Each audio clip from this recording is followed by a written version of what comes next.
இன்னைக்கு நம்ம சமூக அறிவியல்ல நமது குடும்பம் அப்படிங்கிற பாடத்தை பத்தி பார்க்க போறோம். நமது குடும்பம் அப்படின்னா குடும்பத்தை பத்தி நம்ம என்ன பண்ண போறோம் பார்க்க போறோம். குடும்பத்துல என்னென்ன இருக்கு, குடும்பத்தோட வகைகள் என்னென்ன இருக்கு, குடும்பத்தினால நமக்கு என்ன நன்மைகள் இருக்கு, என்ன தீமைகள் இருக்கு, எல்லாமே நம்ம என்ன பண்ண போறோம் பார்க்க போறோம். கவனிங்க, தனிநபர்னா என்ன, குடும்பம்னா என்ன, சமுதாயம்னா என்ன அப்படிங்கிறத ஃபர்ஸ்ட் பார்க்கலாம். தனிநபர் அப்படின்னா அம்மா அப்பா இருவர் மட்டும் இருக்கிறது தனிநபர். அம்மா அப்பா இருவர் மட்டும் இருக்கிறது என்னது தனிநபர். குடும்பம்னா யாரு, அம்மா அப்பா பசங்க தாத்தா பாட்டி கூட இருக்கிறது குடும்பம். தாத்தா பாட்டி கூட இருக்கிறது என்னது குடும்பம். அடுத்தது சமுதாயம். ஒரு தனி நபர் தான் குடும்பத்தை உருவாக்குறாங்க. குடும்பம் தான் என்னது சமுதாயத்தையே உருவாக்குது.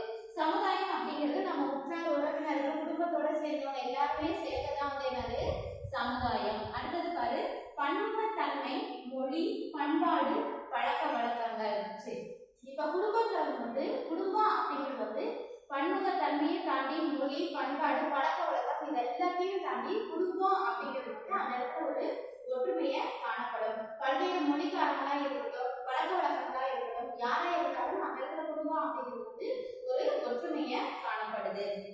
அடுத்தது உறவு முறைகள் இரண்டு விதமா பிரிக்கலாம். உறவு முறைகளை எத்தனை விதமா பிரிக்கலாம்?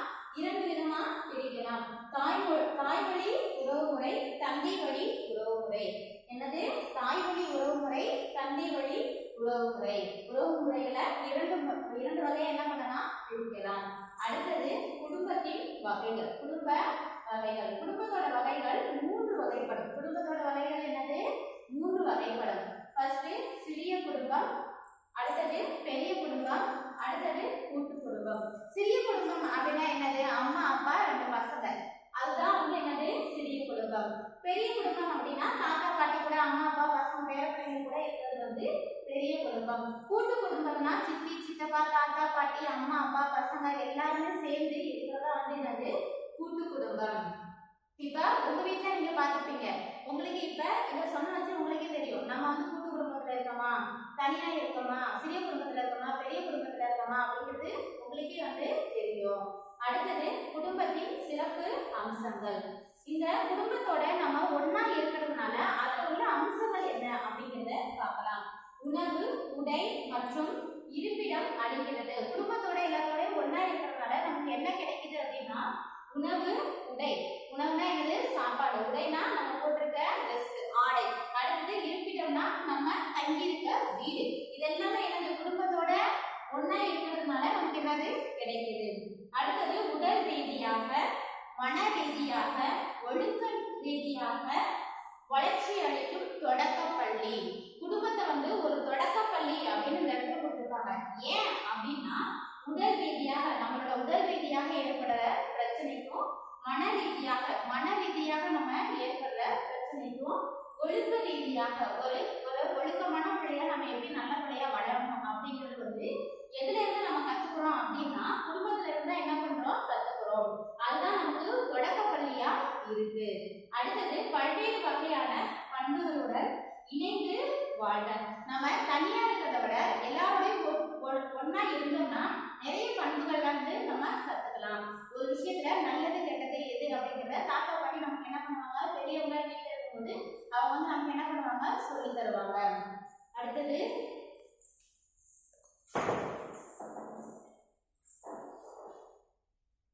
குடும்பத்துல சில பண்புகள். நம்ம குடும்பத்தோட ஒன்னா இருக்கும்போது அதுல இருக்க சில பண்புகள், மதிப்புகள் ரெண்டுமே ஒண்ணுதான். வேல்யூ நம்ம குடும்பத்தோட ஒன்னா இருக்கிறதுனால அதோட வேல்யூ என்ன அப்படிங்கிறது இங்க கொடுத்துருக்காங்க.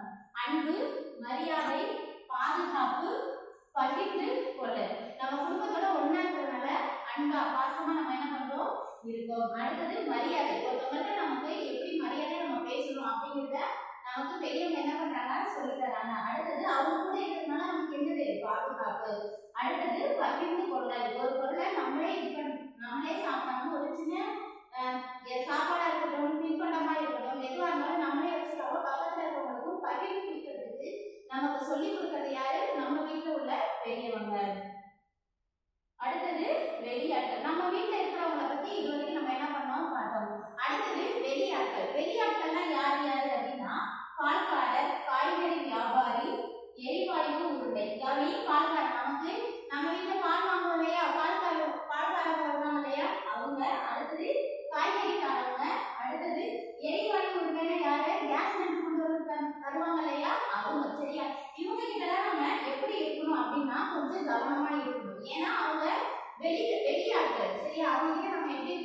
பாதுகாப்பா கவனமா இருக்கணும். அடுத்தது அண்டை வீட்டுக்காரர். அடுத்தது என்னது? அண்டை வீட்டுக்காரனா யாருன்னா நம்ம வீட்டுக்கு பக்கத்து வீட்டுக்காரங்க. நம்ம வீட்டுக்கு பக்கத்து வீட்டுக்காரங்க. சுமூகமான உறவு முறைகளுடன் பழக வேண்டும். சுமூகமான உறவு முறைகளுடன் நம்ம என்ன பண்ணணும்? பழகணும். தேவைப்படும் பொழுது ஒருவருக்கொருவர் உதவி செய்து கொள்ள வேண்டும். நமக்கு தேவைப்படும் போது ஒருத்தருக்கு ஒருத்தர் என்ன பண்ணணும்? உதவி செஞ்சுக்கணும்.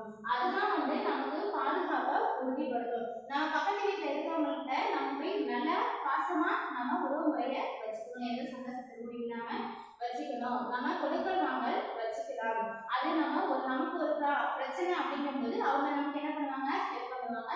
நம்மளும் அவங்களுக்கு என்ன பண்ணலாம்? உதவி செய்யலாம். அடுத்தது குடும்பத்தின் வரவு செலவு திட்டம்.